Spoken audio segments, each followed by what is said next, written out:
Converge, Justin Brownlee, and our winning coach, Coach Tim Cohen. Gentlemen, congratulations. I'll start with Justin. Justin, one of the contributing factors of this win is that you guys were able to contain Quincy Miller. He only had 16 points. What were you and your teammates able to do to successfully limit his numbers?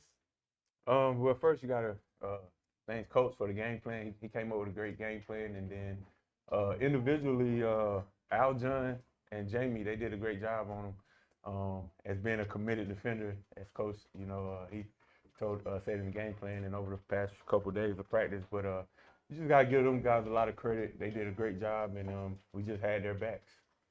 Justin, I know we still have the PBA's conference at hand, but I have to ask about your recent naturalization. Congratulations with that. How do you feel about the possibility and eventually playing with some of your teammates and also having Coach Tim Combe and the coaching staff, but this time playing on a bigger stage and representing the Philippine flag in February? I just feel blessed and honored, to be in this position. Um, just want to thank, everybody who was involved in helping me get to this point. But just I feel excited. I can't wait to represent the Philippines in whatever tournament or Gilas window it could be in. I just can't wait. I'm excited. I'm excited for the fans. I know they've been a lot of Never fans been wanting me to play for the national team. So just all around, just excited. Coach Tim, with this win, you still have a chance for that twice lead advantage, but unfortunately, it's not in your hands anymore. I'd like to ask your thoughts on that situation and how do you plan to prepare for the playoffs, knowing that where you land is still uncertain? Well, we're going to, sorry, Mark and Rafi and all the guys I used to coach over, we're going to be cheering madly against you on Friday. Again, it's out of our control. We're not going to worry too much about it. 2 and 3, we prefer 2, but we're okay at 3. I'm just glad we didn't slip down to 7 or 8, and having to play a Bay Area or someone like that twice to beat. So right now, you're right. It's difficult to prepare because we don't know exactly where we are or who we play yet, and we don't even know when we play yet. So we have to wait and see what happens with all the other teams. But we do know we're the number 2 or 3, so we'll try to figure out, put it down on paper, try to figure out where everybody is and try to pick out the most likely guys to prepare for and start preparing for them. Again, it's out of our hands. Coach Yang has always come up with great games, so we're going to be cheering for Coach Yang. This probably the only time in my whole life I will, but except when he was with the national team. But yeah, so coach is, because he's such a huge rival. So, but we'll be wishing him well on Friday. Coach, just a quick update on North Pinto, his status. Well, we just got word today that he could be out possibly 3 weeks before he can get back on the court. So you're talking about 3 weeks, and you're talking about maybe another week to get him prepared. That's if the rehab goes the right way, as the doctors expect. I know Nards, he could very easily limit that number of weeks. He could come back sooner because he's such an incredible worker and he has such a high tolerance of pain. But we are prepared to play without him for the next 3 to 4 weeks. And tough break for him because he is key to a lot of our defensive scheming. And he's really one of our best, probably our best backcourt defender. And so it's certainly going to hurt us going into the playoffs when you're playing against guys like, Paulie or Bullock or, all these great guards. Not having them around is definitely hurtful. And now we open the floor to questions to the media. Justin first, anybody? Okay.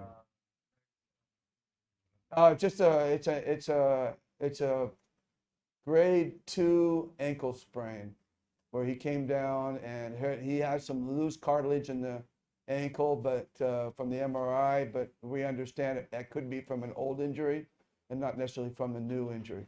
So, but no surgery, which is great, and the ligaments seem to be intact.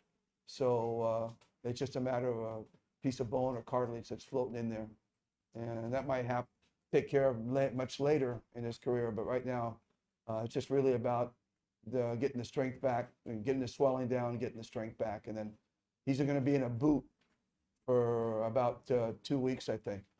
2 to 3 weeks he'll be in a boot, walking boot.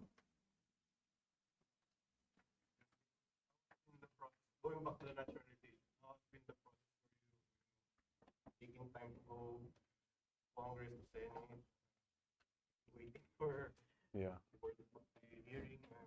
Yeah.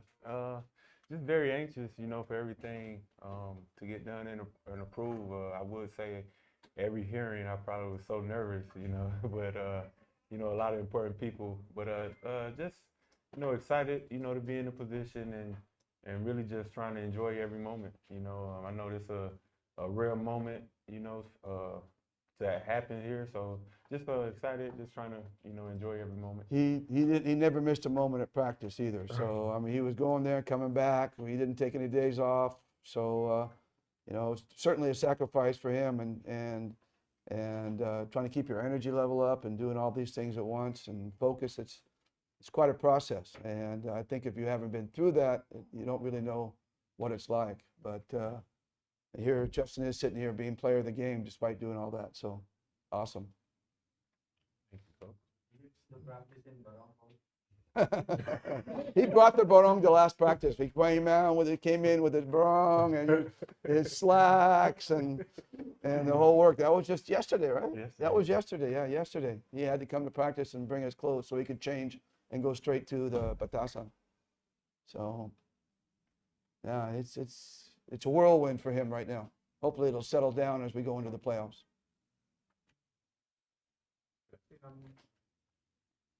Usually when it's a playoff, it's your time. Just your thoughts on this playoff things you're going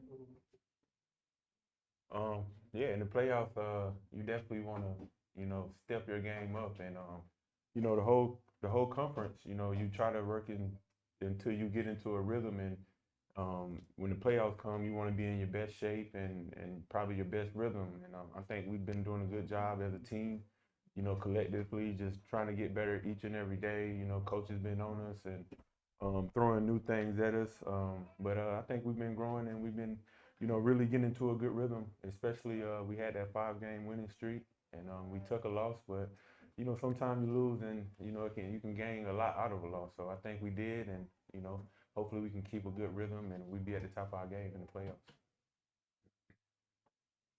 Coach, did you expect this game to be that lopsided? Was it that lopsided? I think it was. It didn't feel lopsided throughout the game. I mean, I was pleased that we were keeping the lead for the most part, but they made a couple of runs at us. Got it down to 3 or 5 points a couple of times, and but I think it came down to what your first question was about the way we handled Miller. I mean, we really, Jamie and Aljon just did a really great job of scheming him and keeping him uncomfortable and never letting him get a rhythm. Normally he comes out and hits 4 or 5 or 6 3-pointers in a game, and they were just really focused on not letting him do that tonight. So that took, I think, a lot of the steam out of the other team, not being able to rely on what they normally get from the import. Coach, your likely opponent, 75%. That's a team that hasn't beaten you in the last 8 times. Don't tell us that, please. Those are stats we don't need to know. Because there's always a first time. Thanks, Just. Sorry.